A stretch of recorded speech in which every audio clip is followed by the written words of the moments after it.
What are some of the challenges about taking on Clemson's defense? Obviously, they're very experienced at the back end.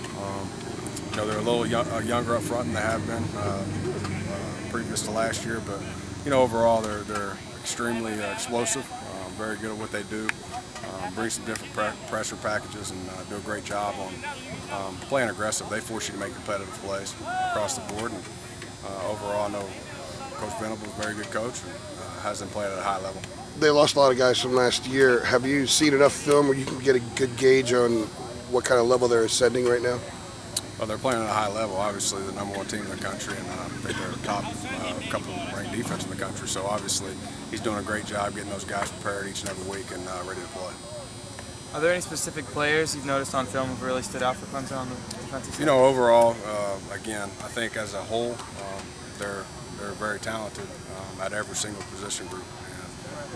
And, facing a team like that, again, for as much as they've won, one of the top teams in the country, obviously the #1 team in the country, there's going to be a lot of athletes out there.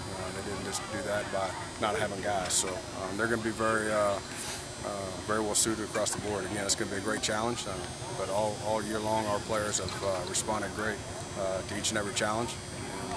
I expect no different this weekend. They have a lot of different guys than they did last year defensively, but do you look at last year's film at all to kind of get a feel for their scheme and what you guys were able to exploit? Because you had some big plays against them. Yeah, we did. Once we got rolling last year, we did have some plays. We had some big plays. But at the end of the day, you are going to watch the previous year just to kind of see what they were doing.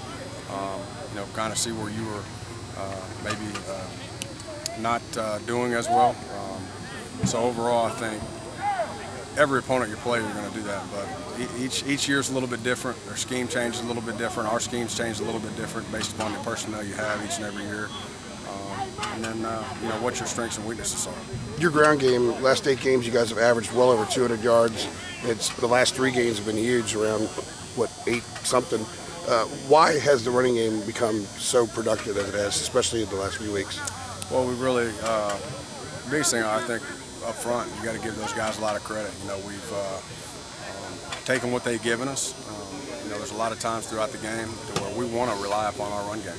There's something that we feel like being physical up front, making sure our backs get on rhythm, making sure Queese gets in a little bit of rhythm, and then also it helps with your rush control. People aren't trying to tee off on you in your pass rush. Plus, it allows you to hit some big play action shots, which we've been able to hit some this year. So the more you're able to run the ball, the more you suck them up, and the more explosives you're able to have. Do you guys have an explosive play goal per game? How many explosive plays do you guys want per game?